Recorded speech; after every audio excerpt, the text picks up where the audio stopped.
Today, police fail to arrest South Korea's impeached president. What we know so far about the New Orleans attack and the Las Vegas explosion, which the FBI says are not linked. President Biden is set to block a Nippon Steel deal. And what to expect from the Golden Globes.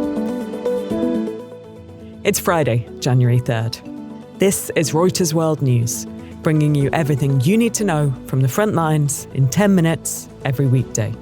I'm Tara Oakes in Liverpool.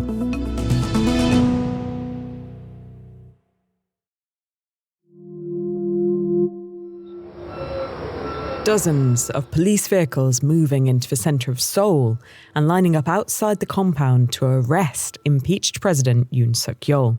But the attempt failed after a tense 6-hour standoff when presidential guards and military troops prevented them from getting inside. Yoon is under criminal investigation for insurrection over his bid to impose martial law at the start of December. But he's defied the arrest warrant, and hundreds of Yoon supporters have vowed to block the arrest.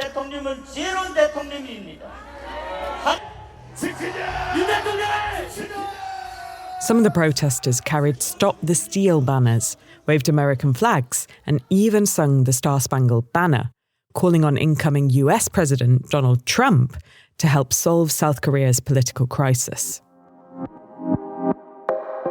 FBI Deputy Assistant Director Christopher Ryer of the Counterterrorism Division saying the New Orleans driver, who had pledged allegiance to ISIS, acted alone. In this attack, except for Shamsa Din Jabbar.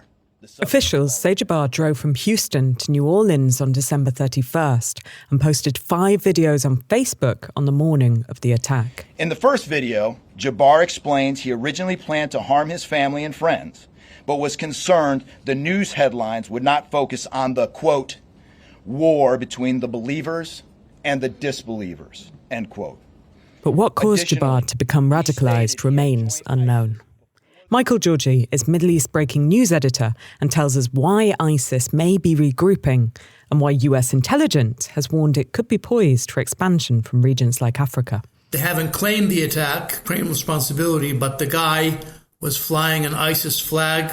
So that was what you call a lone wolf attack. And those were quite extensive in the West when ISIS was at its prime. And it ruled huge swaths of Iraq and Syria. But now it's steadily making a comeback. Are these types of attacks unusual, though? There have been attacks in the US. There have been attacks in Europe. One possible flashpoint for ISIS is Syria. Blinken, the U.S. Secretary of State, expressed concerns that ISIS would try to make a comeback and the uncertainty in Syria after Assad was toppled. There's a bit of a tricky situation where Syrian Kurds, who are backed by the United States, are holding all of the ISIS prisoners, thousands of people and their family. Now, the fate of those Kurds is unclear. Turkey wants to dismantle them. The new ruler of Syria said he'll take them in the defense ministry, but it's uncertain, and any volatility around that situation, should these prisoners get out, escape, is worrisome. Law enforcement officials in US cities have beefed up security after the Bourbon Street attack, which killed 15 people, and after an explosion hours later outside a Trump hotel in Las Vegas. The FBI says it has so far found no definitive link between the two. Officials say they've positively identified the person found dead inside the Cybertruck that exploded as a US Army soldier from Colorado. Police say Matthew Leivelsberger, 37, acted alone. Las Vegas Metropolitan Police Department Sheriff Kevin McMahill. We also discovered through the coroner's office that the individual had sustained a gunshot wound to the head prior to the detonation of the vehicle. The vehicle and location of the explosion have gained a lot of attention.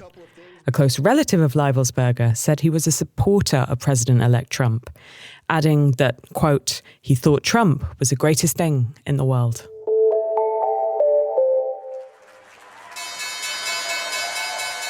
US President Joe Biden has decided to officially block Nippon Steel's proposed purchase of US steel, according to a person familiar with the decision. Biden, President-elect Donald Trump and a politically influential labour union had voiced opposition to the effort by Japan's top steel maker to acquire the iconic American firm that helped build the Empire State Building and arm Allied forces in World War II. Katya Golubkova is our chief correspondent for Japan Commodities. So Katya, what does this mean now for Nippon Steel? Of course, it's unpleasant news for their long-term strategy because they indeed wanted to add another 20 million tons of steel capacity per year to their production globally. On the other hand, for Nippon Steel shareholders, this, in some sense, in the short term at least, could be some good news because Nippon Steel was considering to do new share issue to refinance the cash they plan to raise for this deal. A new share issue is not always something you would welcome as a shareholder. And Japan's a huge investor in the US, right? What does this deal being blocked mean more widely in terms of Japanese-US relations? This is a very good question, and there are different opinions on this.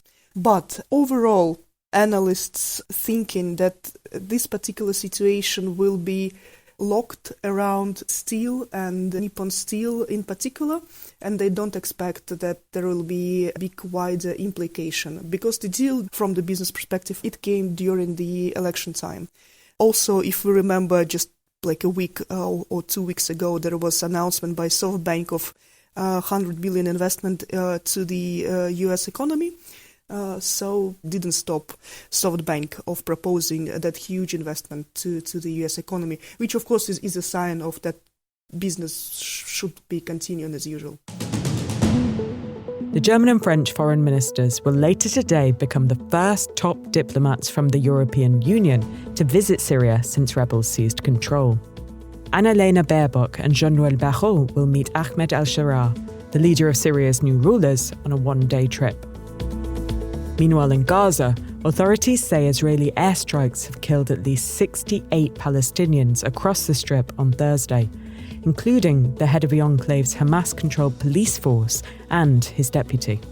Israel says the deputy was the head of the Palestinian militant group Hamas's security forces in southern Gaza. House Republicans are scheduled to elect a speaker later today, and Mike Johnson is up for re-election for the top job. While he has the thumbs up from Trump, it would only take 2 defections to sink his chances, given the Republicans' narrow majority. Hollywood's awards season kicks off on Sunday at the annual Golden Globes. Comedian Nikki Glaser will be heading the affair for the first time this year. Before her debut, she sat down with Reuters to talk boundaries for her material. Like, there's definitely jokes that I wanted to make that I had to cut that just are too, critical or too cynical. And this is not a roast. This is a night to celebrate stuff. So I want to set it... For who might dominate the evening, that we asked our entertainment reporter, Lisa Richwine. Well, Wicked is one of the big nominees. That's the musical that was based on the popular Broadway play that is a huge hit in theaters. It has several nominations, including for both Ariana Grande and Cynthia Erivo. Emilia Perez, which is a movie on Netflix, has the most nominations. It is also a musical. It will compete against Wicked in the Best Musical and Comedy category. The Globes do things a little different than the Oscars, where they put the films into musical or comedy and drama.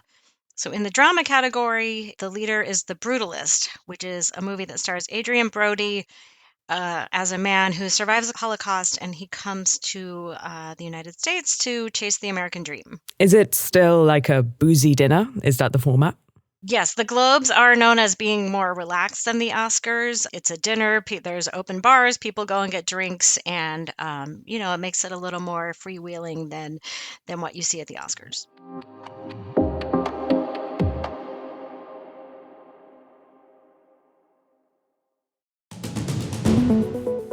And for today's recommended read, a look at late President Jimmy Carter's Habitat for Humanity legacy.